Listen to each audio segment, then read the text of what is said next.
يا أيها الذين آمنوا إن جاءكم فاسق بنبأ فتبينوا أن تصيبوا قوما بجهالة فتصبحوا على ما فعلتم نادمين. بسم اللہ والصلاة والسلام علی رسول اللہ اما بعد وَإِنْ رَوَى الرَّاوِيُ عَمَّنْ هُوَ دُونَهُ فِي السِّنِّ أَوِ اللُّقِيِّ أَوْ فِي الْمِقْدَارِ، یعنی اگر راوی پہلے تھا کہ راوی اعلیٰ درجے کا ہو دوسرے راوی کے مقابلے میں، اب یہ بھی صورت ہوتی ہے کہ راوی روایت کرے عَمَّنْ هُوَ دُونَهُ، اس سے جو اس سے درجے مرتبے میں کم ہے، یعنی اعلیٰ راوی وہ اپنے سے ادنا کی روایت کرے. جیسے پہلے گزرا ہے نا، اللہ اکبر، مسلسل روایات میں یا صحابی تابعین سے روایت کرنے میں، اسی طرح اس کی دوسری بات ہے، جس طرح کہ نو پہلے ابھی بیان ہوئی ہے، الاصاغر روایت الاکابر مع الاصاغر، جی اسی کی یہ دوسری نوع ہے، دوسری کیفیت ہے کہ اگر اللہ اکبر کبیرہ یہ راوی اس سے روایت کرے جو اس سے کم درجے میں ہو، فی سن عمر میں بھی کم ہو، یا مشائخ سے ملاقات میں بھی کم ہو، یا مقدار میں، یعنی مقدار حفظ اور ضبط میں. مقدار سے مراد مقدار حفظ اور مقدار ضبط میں، یا دوسرے جو فضائل ہیں، مثال کے طور پر فقہ ہے، استنباط کا بلکہ ہے، وہ اتنا حاصل نہیں ہے جتنا کہ شاگرد کو حاصل ہے. مثال کے طور پر آپ دیکھیے، جس طرح کہ امام زہری رحمۃ اللہ علیہ امام مالک بن انس رضی اللہ تعالی عنہ سے روایت کرتے ہیں. اب ظاہر بات ہے کہ امام زہری کا جو مقام ہے وہ استاد بھی ہیں، زیادہ مشائخ سے ملاقات بھی ہے، لیکن اس کے باوجود، اس کے باوصف وہ اپنے شاگرد سے روایت کرتے ہیں. اسی طرح بعض وہ صحابہ کرام رضوان اللہ علیہ مجمعین جو کعب بن الاحبار سے روایت کرتے ہیں، یا جس طرح امام مالک رحمۃ اللہ علیہ وہ عبداللہ بن دینار سے روایت کرتے ہیں. عبداللہ بن دینار بہت بڑا مرتبہ ہے کس میں؟ عمل میں، اور بڑے اچھے اچھے اقوال ہیں ان کے اخلاق و کردار کو سنوارنے کے لیے.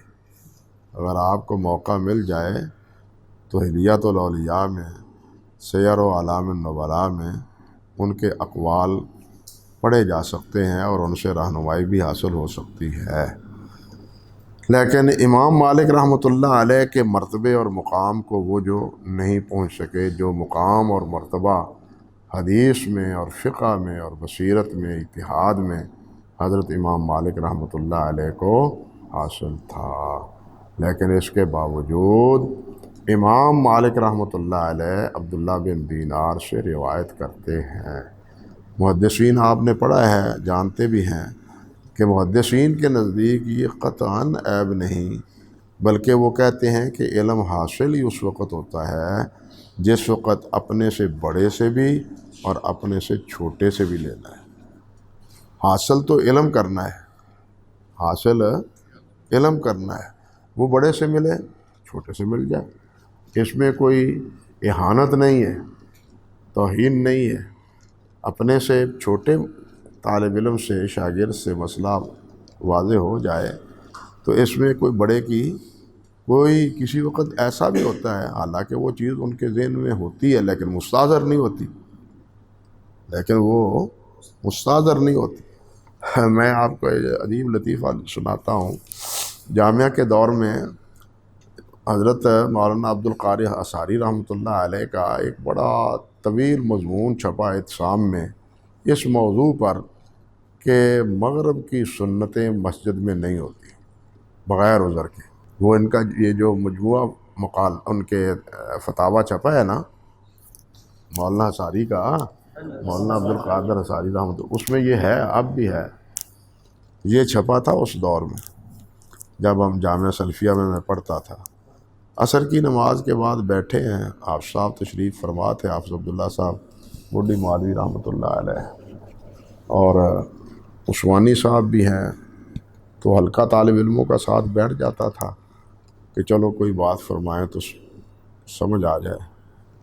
تو آپ صاحب اسی مسئلے پر بات کرنے لگ پائے، اور آپ صاحب کا انداز تھا یہ اثاری نو کی ہو گیا ہے، یہ اتنا لمبا مضمون لکھ دیتا ہے، ہاں اور یار کوئی ویکھو بھائی واقعتا نہیں بغیر عذر دے مسجد چ نہیں ہوندی، سنتا نہیں ہوندیاں۔ میں مشکات تے پڑھی سی تو میں اتھے جسارت کر لئی، میں آخیا جی وہ صحیح مسلم دی روایت چ صحابہ فرماندے نے کہ اسی باہروں آؤندے ساں تے اینی کثرت دے نال پہلیاں 2 رکعتاں پڑھیاں جاندیاں سن کہ سانوں وہم گزردا سی کہ شاید نماز ہو چکی ہے۔ اگر مسجد دے اندر سنتاں پڑھیاں ہی نہیں سی جاندیاں تو پھر انہوں نے وہم کیویں ہوندا سی؟ اصل میں صحابہ کو کیسے یہ شعور ہوتا تھا کہ وہ مسجد میں سنتیں پڑھی جا رہی ہیں؟ حافظ صاحب ہور جلال چاہ گئے، اے ساری نو نظر نہیں آتا، صحیح مسلم دی روایت ہے، یہ وڈی اور امام بخاری یہو جہاں روایتاں تو استدلال کرتے ہیں، پتہ نہیں وہی مت ماری گئی۔ اللہ اکبر کبیر۔ اب ہم یہ تو نہیں کہتے معاذ اللہ ثم استغفر اللہ دل و دماغ کے کسی دائرے میں کہ ان کو یہ حدیث کا علم نہیں تھا، لیکن صرف یہ کہ اس وقت بات کرتے استحضار نہیں ہوتا، کسی وقت مستحضر بات نہیں ہوتی، بات کہہ دی جائے اشارتاً تو یاد آ جاتا ہے کہ واقعتاً یہ روایت ہے۔ وہ کہنے کا مطلب یہ تھا صرف کہ اتنی سی بات نہیں۔ حضرت حافظ صاحب رحمۃ اللہ علیہ منہ پھٹ تھا، میں بچپنے میں طالب علمی کے دور میں حضرت حافظ صاحب حضرت حافظ صاحب کے پاس پڑھتے تھے۔ جب ہم نے حدیث پڑھی نا یہ صحیح بخاری شریف میں حدیث معراج کتاب التوحید میں، تو حضرت حافظ صاحب فرمانے لگے کہ اس میں شریک بن عبداللہ قاضی ہے جو جس کا حافظہ آخری دور میں مختلط ہو گیا تھا۔ میں نے جسارت کر دی کہ جی شریک بن عبداللہ قاضی سے تو امام بخاری نے روایت ہی نہیں لی، یہ شریک بن عبداللہ بن ابی نمر ہے۔ حافظ صاحب نے دوبارہ بات فرمائی، نہیں یہ شریک بن عبداللہ قاضی۔ میں نے ڈٹھائی سے پھر یہ جسارت کر دی، اور اس کے بعد ان کی عظمت ہے کہ وہ خاموش ہو گئے۔ میری نالائکی کے باوجود ان کی عظمت تھی کہ وہ خاموش ہو گئے، نہ انہوں نے مجھے ڈانٹا، نہ انہوں نے اس کے بعد کچھ تعرض کیا۔ اگلے روز جس وقت آپ تشریف لائے، خطبہ حضرت حافظ صاحب پڑھتے تھے، یہ جو مسنون طریق ہے خطبہ جس میں آیات 3-4 آیات بھی پڑھی جاتی ہے، وہ باقاعدہ پڑھتے تھے۔ تو خطبے کے بعد سب سے پہلی بات ہی انہوں نے یہی فرمائی کہ یہ جو کہہ رہا تھا کل میرا نام لیا کہ یہ شریک بن عبداللہ بن ابی نمر ہے وہ ٹھیک ہے۔ بعد میں مجھے پتہ چلا، بہت بعد میں پتہ چلا کہ حافظ صاحب کو یہ وہم کیسے ہو گیا، یہ وہم کیسے ہو گیا کہ یہ عبداللہ بن شریک بن عبداللہ جو ہے نا وہ قاضی۔ یہ وہم غالباً میرے بعد میں یہ شعور میں یہ بات آئی کہ حافظ صاحب رحمۃ اللہ علیہ نے بھی ایک دور میں یہ جو انہاء السکن ہے نا، انہاء السنن کا مقدمہ جو بعد میں قواعد علوم الحدیث کے نام سے چھپا ہے، اللہ اکبر کبیرہ، اس میں یہی بات ہے کہ اس روایت میں شریک بن عبداللہ قاضی متکلم فی ہے، اس میں لکھا ہوا ہے۔ حافظ صاحب کو حافظ فتح رحمۃ اللہ علیہ نے یہ نسخہ دیا تھا کہ اس کا جواب لکھیں، تو حافظ صاحب حسب عادت وہ اسی نسخے پر جو انہوں نے دیا حواشی پر وہ اس کی تردید لکھتے چلے گئے، جیسے کہ خود ان کا اپنا نسخہ ہے۔ سب سے پہلے یہ چھپ کے آئی تھی جب فیض الباری، تو حضرت حافظ صاحب اس وقت مامو کانجن میں تھے، تو مامو کانجن کا جو نسخہ ہے اس نسخے پر بھی حافظ صاحب کے نوٹ ہیں لیکن پینسل سے، اور وہ نسخہ کافی دیر تک میرے پاس بھی رہا۔ پھر حافظ شاہ صاحب نے بھی ان کو نقل کروایا، فوٹو لیے۔ حافظ صاحب کی گویا کہ یہ عادت تھی کہ وہ جس کتاب کے بارے میں کوئی رائے لکھتے وہ نوٹ کتاب کے حاشیے پر دیتے، لیکن حافظ فتح رحمۃ اللہ علیہ کا وہ مکتبہ بالکل برباد ہو گیا، اور حافظ صاحب کی کوئی محنت کا بھی کوئی پتہ نہیں بھی وہ کہاں کس خو کھاتے میں پڑ گئی۔ کہنے کا مقصد یہ تھا، بتلانے کا صرف یہ طول کلامی اور طول بیانی، کہ غالباً اس سے حافظ صاحب کے ذہن میں یہ بات مرتسم ہو گئی کہ یہ شریک بن عبداللہ قاضی ہے، سمجھے یا نہیں؟ اللہ اکبر۔ اور وہی بات وہ بیان فرمانے لگے، مگر وہ میری نالائکی اور جسارت پر پھر اگلے روز فرمانے لگے کہ نہیں، یہ شریک بن عبداللہ بن ابی نمر ہی ہے۔ شریک بن عبداللہ سے روایت، قاضی سے روایت امام بخاری رحمۃ اللہ علیہ نے نہیں لی۔ تو کہنے کا مقصد یہ ہے، یہ نہیں ہوتا کہ جو چھوٹا ہے وہ کسی بات کا علم نہیں ہوتا تو وہ عالم بن جاتا ہے، معاذ اللہ ثم استغفر۔ امام بخاری رحمۃ اللہ علیہ نے، خود امام ترمذی نہیں کہتے، میں نے بہت استفادہ کیا امام صاحب سے، لیکن 2 روایتیں امام صاحب نے مجھ سے لی۔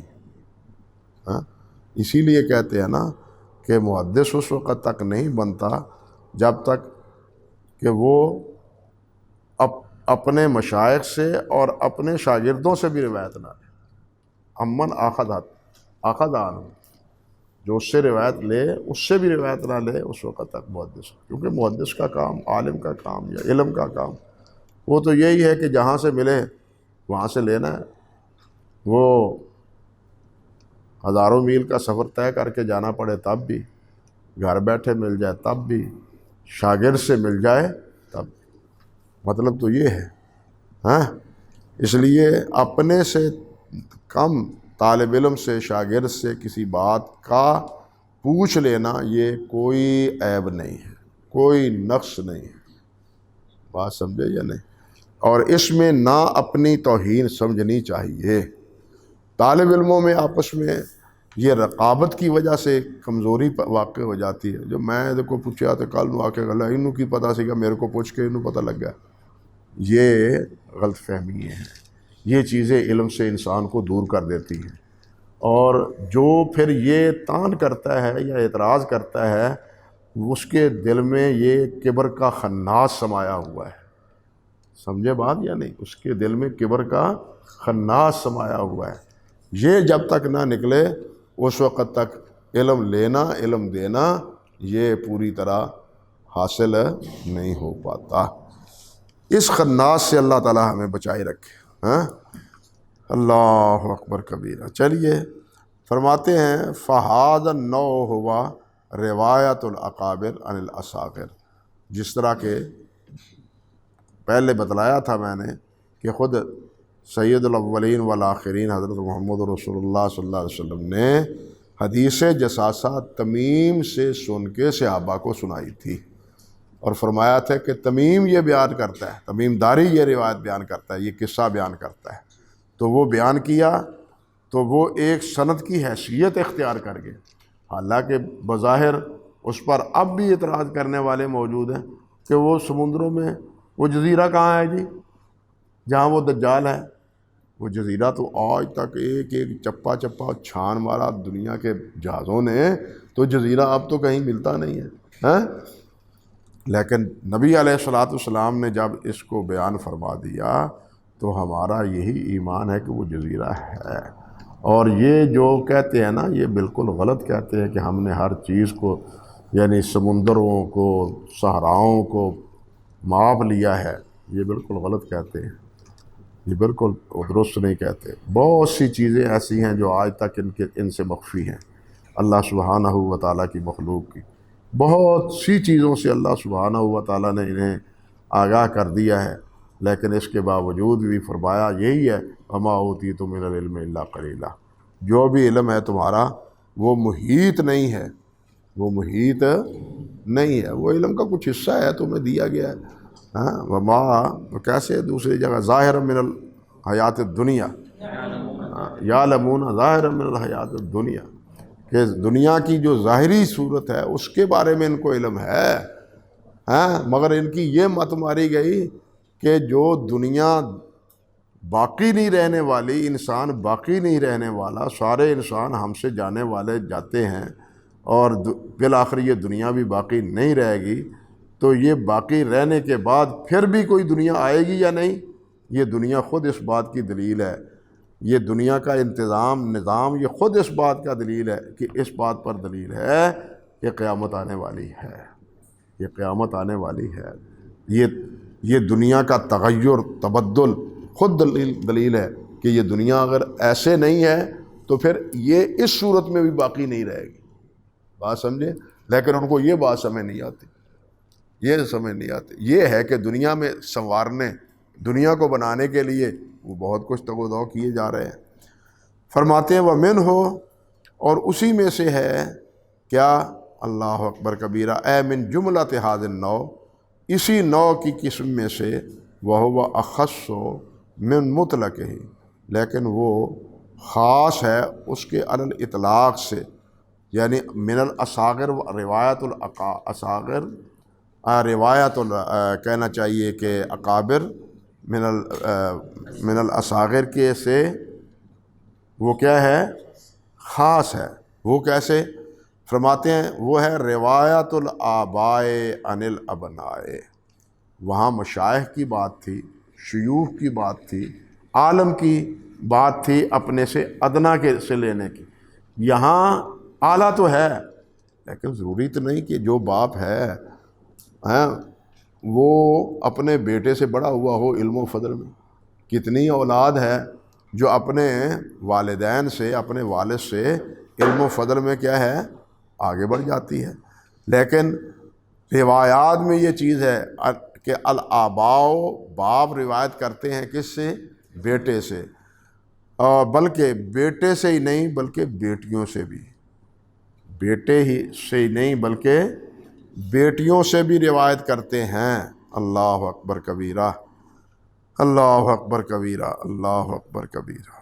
یہ حافظ عراقی رحمۃ اللہ علیہ نے مرسل کی بحث میں، التقیید والایذاء میں، مرسل کی بحث میں تقریباً 20 احادیث کا ذکر کیا ہے، جس میں صحابہ کرام تابعین سے اور تابعین صحابہ سے روایت کرتے ہیں، جس میں تابعین صحابہ تابعین سے اور تابعین آگے پھر صحابہ سے روایت کرتے ہیں، اور اسی طرح انہی میں سے دیکھیے کہ جس طرح ام رومان ہے، حضرت عائشہ رضی اللہ تعالی عنہ کی والدہ، وہ روایت کرتی ہیں حضرت عائشہ سے، یا جس طرح حضرت ابو بکر ہے رضی اللہ تعالی عنہ، وہ روایت کرتے ہیں حضرت عائشہ سے، ماں بھی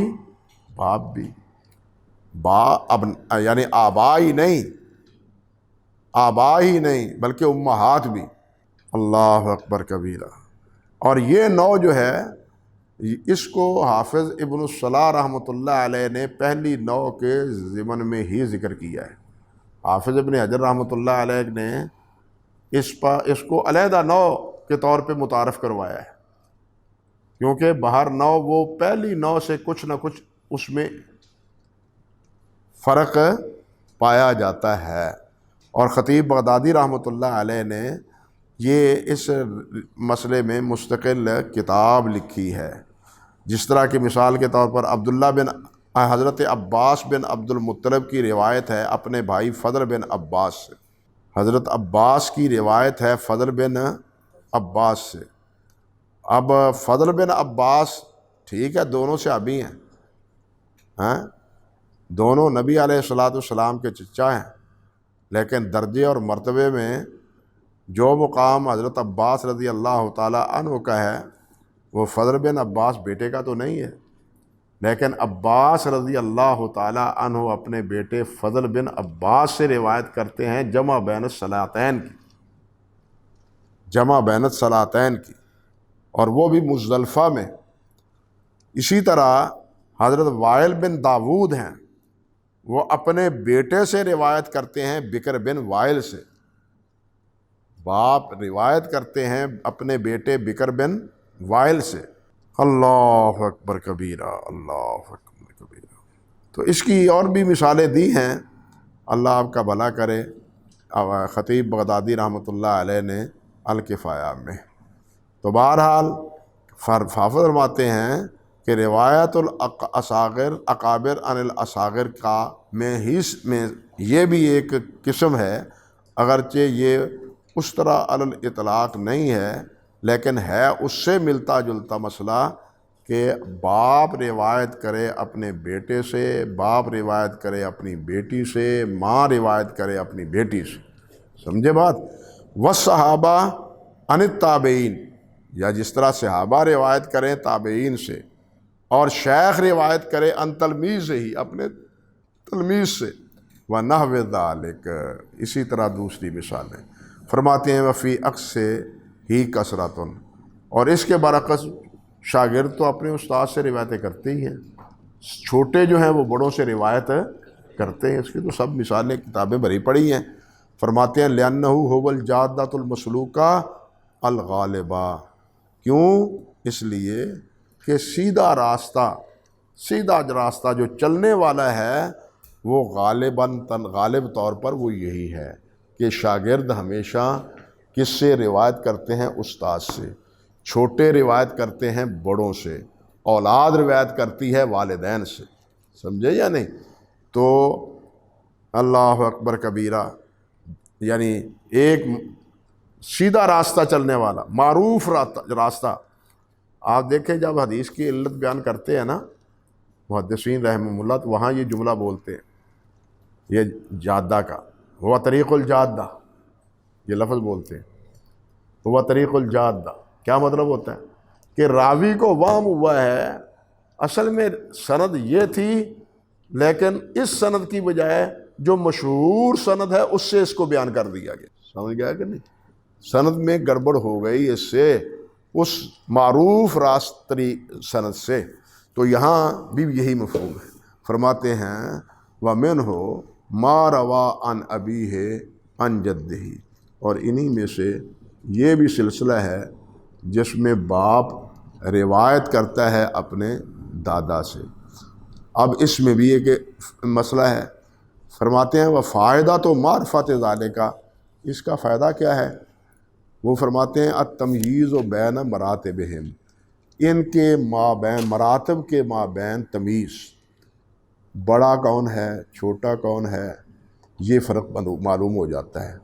وَتَنزِيلُ النَّاسِ مَنَازِلَهُمْ، اور جو لوگوں کا مقام اور مرتبہ ہے ان کو وہ مقام اور مرتبہ مل جاتا ہے۔ انزل الناس علی قدر مراتبہم، معروف ہے نا، یہ بعض نے تو اس کو حدیث ہی بنا دیا، یہ مرفوع حدیث تو نہیں ہے۔ انزل الناس علی قدر مراتبہم، یہ سخاوی نے بھی المقاصد جو ہے المقاصد الحسنہ اس میں ذکر کیا ہے اس کو، اور پھر اللہ آپ کا بھلا کرے یہ شیخ البانی رحمۃ اللہ علیہ نے بھی سلسلہ ضعیفہ میں اس روایت کو ذکر کیا ہے کہ اس کا کوئی کہنا چاہیے کہ طریق صحیح نہیں ہے، لیکن بات یہی ہے کہ لوگوں کو ان کی قدر و منزلت کا لحاظ رکھنا چاہیے۔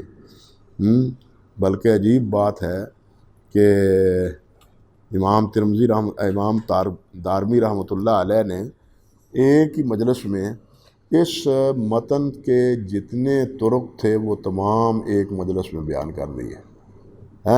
طالب علم بیٹھے تھے، شاگرد بیٹھے تھے، تو ایک بڑے آدمی آئے، ان کو عزت و تکریم سے بٹھایا اور ساتھ یہی کہہ دیا انزل الناس علی قدر مراتبہم، اور پھر جناب شروع ہو گیا حدثنا فلاں حدثنا فلاں حدثنا، اور شاگرد حیران بیٹھے ہیں کہ یہ کیا سلسلہ چل رہا ہے۔ ہیں۔ اللہ اکبر کبیرہ، اللہ اکبر۔ اللہ تعالیٰ نے ہر دور میں ایسے ایسے آدمی اپنے پیدا کیے ہیں، بندے پیدا کیے ہیں جن کو اتنا اتنا اتنا حافظہ دیا کہ حیران رہ جاتے ہیں۔ ہمارے بر صغیر میں یہ وہ اس دور میں نہیں، اب بھی میڈیا پر آتی ہیں۔ یہ اپنے کیا تھے نواب صاحب کے استاد یمنی شیخ قاضی حسین بن محسن انصاری، شیخ حسین بن محسن انصاری کے بارے میں ابو الحسن رحمۃ اللہ علیہ نے لکھا ہے، جو ان کے شاگرد بھی رہے، کہ ایسا معلوم ہوتا تھا کہ فتح الباری ساری ان کو یاد تھی۔ شیخ حسین بن محسن انصاری کو فتح الباری ساری یاد تھی۔ بلکہ بھٹی صاحب نے ایک عجیب واقعہ لکھا ہے کہ ایک بادشاہ نے تمہارے یہاں عالمگیر کو یا جہانگیر کو غالباً ایک کتاب کا نسخہ بھیجا، تو انہوں نے اس وقت کے جو بڑے مفتی تھے، نام ذہن میں نہیں رہا، ان کو پڑھنے کے لیے دے دیا۔ خود تو اتنے پڑھے لکھے نہیں تھے، انہوں نے اس کو ساری کتاب کو پڑھ کے اپنے مکتبے میں رکھ لیا۔ کچھ عرصے کے بعد اس بادشاہ نے کہا کہ میری کتاب واپس کرو۔